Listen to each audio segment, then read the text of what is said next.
Thaline Anderson fazendo a música hoje aqui no Conexão. Muito obrigada, viu, Thaline Anderson também. Daqui a pouquinho eles cantam mais, vão participar do nosso bate-papo. Hoje estamos falando sobre exercícios físicos que podem fazer mal. Fique esperto aqui hoje, tem orientação do profissional de educação física, o professor Leonardo. E temos também agora, nesse segundo bloco, a doutora Mariana. Boa noite, Mari, tudo bem?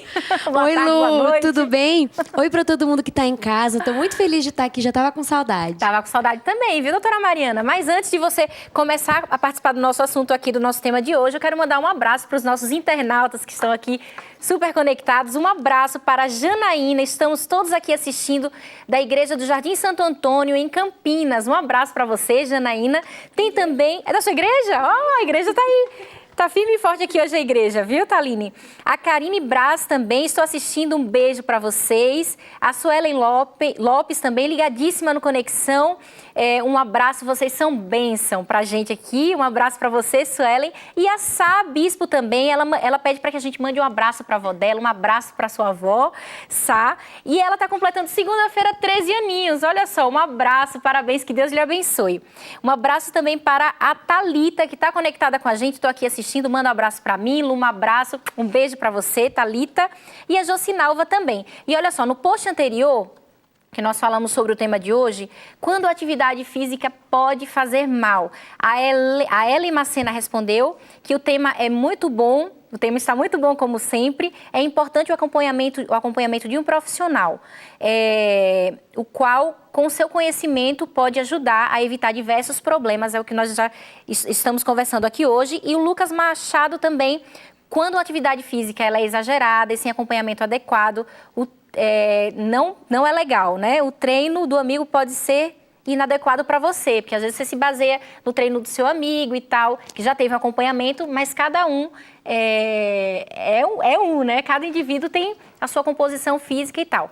E agora, doutora Mariana, nós já falamos sobre a importância no primeiro bloco da avaliação médica, né? Antes da prática da atividade física. O que é que vocês avaliam? Lu, assim, tem duas frentes principais de avaliação. Você está me perguntando antes de começar a fazer uma atividade física, né? A primeira, que é muito importante, é uma avaliação cardiológica. Agora você está até me fazendo me lembrar que eu agora estou começando a pensar assim, puxa, quando eu estudei era de um jeito e hoje já é diferente. O que me faz pensar que eu estou ficando mais velha. Mais madura. Por que eu estou te falando tudo isso? Porque quando eu estudei, era muito raro que jovens precisassem fazer educação física, não. Avaliação médica do ponto de vista cardiovascular. Muitos médicos liberavam e falavam, jovem não tem infarto, jovem não tem nada disso. E agora, na minha prática médica, eu tenho visto com muita frequência pessoas muito jovens sofrendo de hipertensão arterial e infartos, inclusive, menos de 30 anos, mais jovens do que eu. Então, assim, é necessário que se faça. Às vezes a gente fala, exagerado, só tem 20 e poucos anos, 28, 31... Tem que fazer, especialmente o que se chama de exame ergométrico, que é aquele exame de esteira. Durante a consulta, vai ouvir o coração, vai auscultar, que é o nome feio para isso.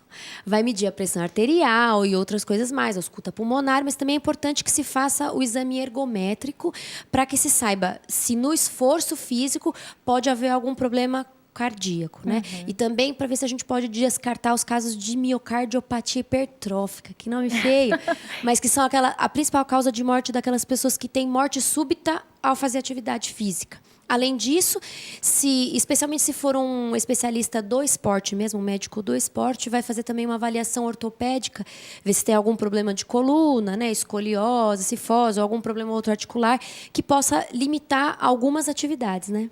Basicamente seria isso. Agora, doutora Mariana, vamos até São José do Rio Preto conversar com o pastor Odailson, apresentador do Código Aberto, que é um maratonista, viu, gente? Pastor Odailson, que acabou de chegar de viagem.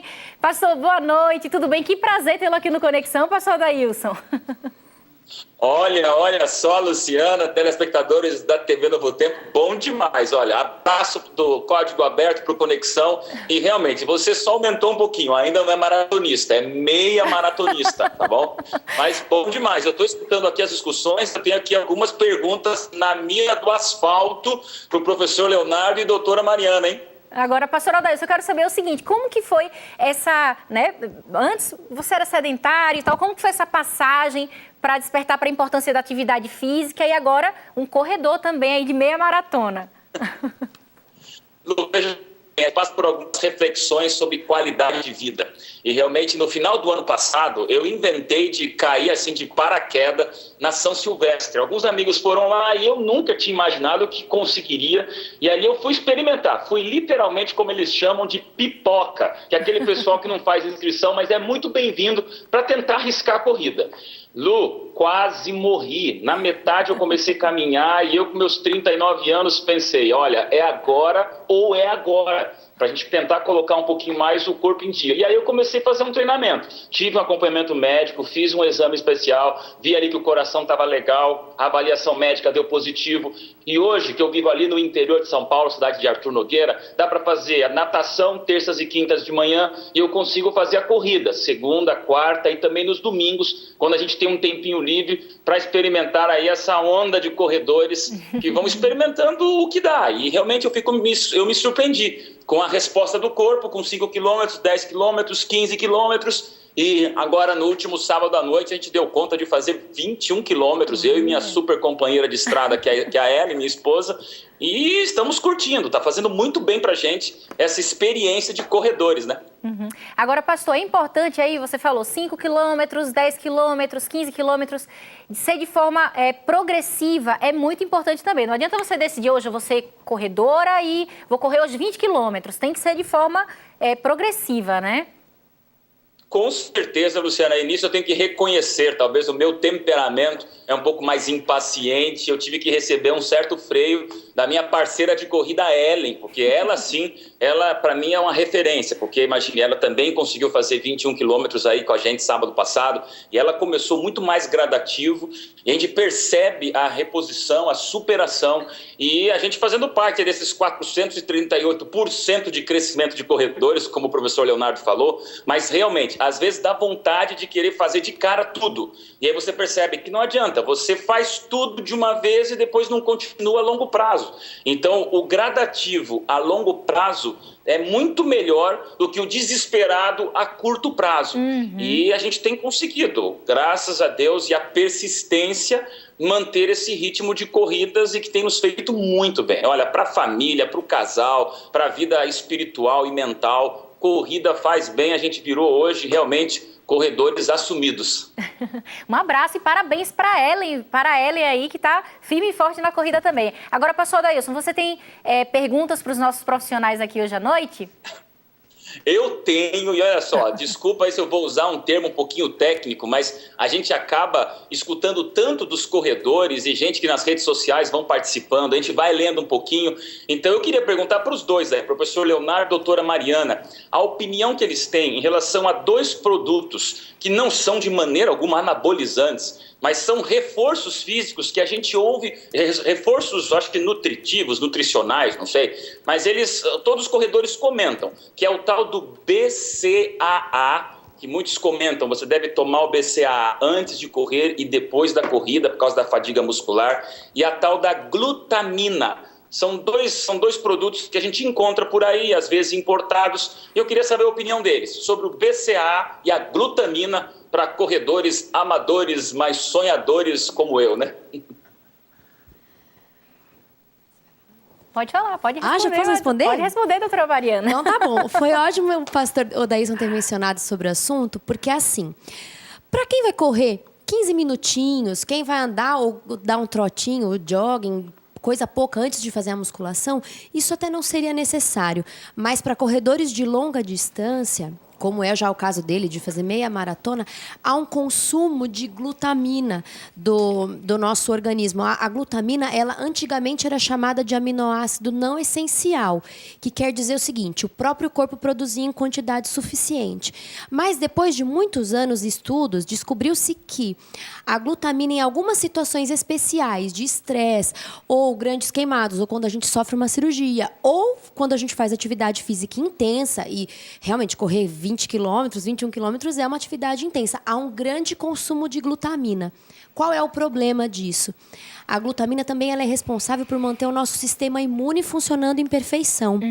Então, se você não faz a reposição adequada, pode haver uma queda do seu sistema imune. Isso já é comum em corredores. Tem um trabalho que diz que 30%, há um aumento de 30% na quantidade de infecções respiratórias em corredores de longas distâncias, tá? Isso tem a ver com a queda da glutamina. Então, quem faz atividade física desse porte precisa, sim, suplementar com o BCAA, que são os aminoácidos de cadeia ramificada, dentre os quais o principal seria a glutamina. A minha opinião é, para você faz muito bem. Deixa eu só acrescentar.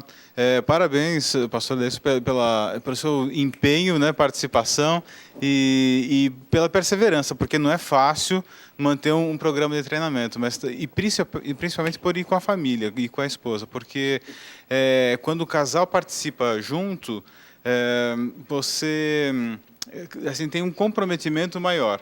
Então, né, parabéns, isso é uma dica assim, muito importante para quem está nos assistindo. Sobre, para quem faz o esforço, no teu caso, né, de 20 quilômetros, é muito importante repor. Então, né, os sachês com alguma fonte, né, de carboidrato, é muito importante você usar isso durante uma corrida como essa. Porque isso garante que o teu corpo tenha condições de suprir aquilo que está precisando para aquele momento, para aquele desgaste maior que está tendo naquele momento. Agora, já que a gente está falando sobre os problemas decorrentes da prática esportiva, eu vou colocar aqui uma questão importante. Às vezes, nós ultrapassamos, né, começamos assim, a ter gosto exacerbado pela corrida, por alguma outra atividade, a gente acaba indo além do limite. Então, se a gente for observar atletas de alto rendimento que são longevos, a gente não vai estabelecer uma relação direta. Ou seja, se você começa a esforçar muito o teu corpo, você corre o risco de começar a deixar a área da saúde.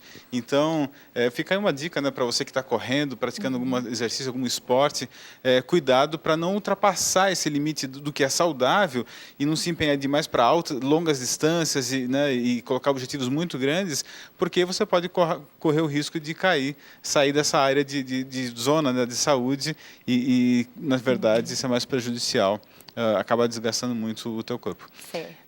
Pastor Dailson, muito obrigada por sua participação. Eu quero encerrar sua participação mostrando aqui, ó, após a corrida de 21 quilômetros, o pastor Dailson com a Ellen. Olha aqui. Olha aí, ó, legal. Pastor, muito obrigada por sua participação e sucesso aí na corrida, hein? Próxima meia maratona, eu quero ver aí fotos na internet, viu? Valeu, Luciano. Abração, conexão e correr para a honra e glória de Deus, né? Vamos nessa. Valeu, pastor. Um abraço. Agora, qual que é a importância? A gente fala muito sobre a prática da atividade física e tal, mas qual a importância do descanso para que a atividade física ela seja adequada? Qual a importância? O treinamento tem 3 partes. Um aquecimento, o treinamento e o descanso. Não existe treinamento sem descanso. O descanso ele faz parte da regeneração óssea e muscular, então assim, uma parte indispensável. Nós não podemos pensar em treinar sem parar. Então, o descanso ele é realmente muito importante. E o que é o descanso? É você realmente relaxar a musculatura. Não é só dormir. Dormir é uma parte importante, né? Ter o número de horas suficiente, 8 horas, né? De 6 a 8 horas de sono, no horário correto. Então, dormir durante começando às 2 horas da madrugada e indo até às 10, é completamente diferente. O sono apenas não é o suficiente para o descanso, então, do corpo. Hoje se sabe fisiologicamente, né, que há uma grande diferença se você começa o teu sono às 10 horas da noite do que se você começar às 2 da madrugada. Então, o descanso é muito importante. Agora, a parte que vem antes, né, o aquecimento, e até na reportagem da Carol foi comentado, né, o alongamento. Eu queria dar uma informação que é relativamente nova. Hoje, a gente não recomenda mais alongar, por exemplo, antes de correr. Por quê? Porque, bom, primeiro que o músculo ele não é fibra elástica, ele não alonga. O que a gente consegue fazer é relaxar a fibra muscular. Então, o máximo que a gente faz é o relaxamento. Mas antes de uma corrida, por exemplo, de um treino, a gente precisa aquecer o corpo. Quando eu estou estirando a fibra muscular, eu não estou aquecendo, eu estou relaxando a fibra muscular. Então, se você vai correr, O aquecimento é a própria corrida, uma corrida leve. Então, o alongamento ele é ideal no término da atividade. Não, também Nem não. no término? Também não. Hoje se sabe que não há benefício em termos de menor número de lesões para programas que incluam vou chamar de alongamento, embora o termo não seja correto, mas se você incluir alongamento, você não tem um número menor de lesões. Então, você deve ter um dia para fazer o alongamento. Um dia apenas para o alongamento. Isso. E Olha não só, incluir diferente isso, de tudo que a gente sempre ouviu, né? Essa é uma informação nova da Academia Norte-Americana de Medicina. Então, assim, é uma informação nova com dados de pesquisa, né? Então, a gente não recomenda mais a inclusão de alongamento junto com o programa de fortalecimento ou de corrida. Então, é um dia só para o alongamento, para você relaxar flexibilidade, e tal. Exato. Muito bom. É o seguinte, estamos falando hoje aqui sobre a importância da atividade física e os cuidados que nós devemos ter. Vamos para um rápido intervalo, daqui a pouquinho estamos de volta. Você pode participar e interagir conosco em nossas redes sociais, daqui a pouquinho a gente volta. Até já.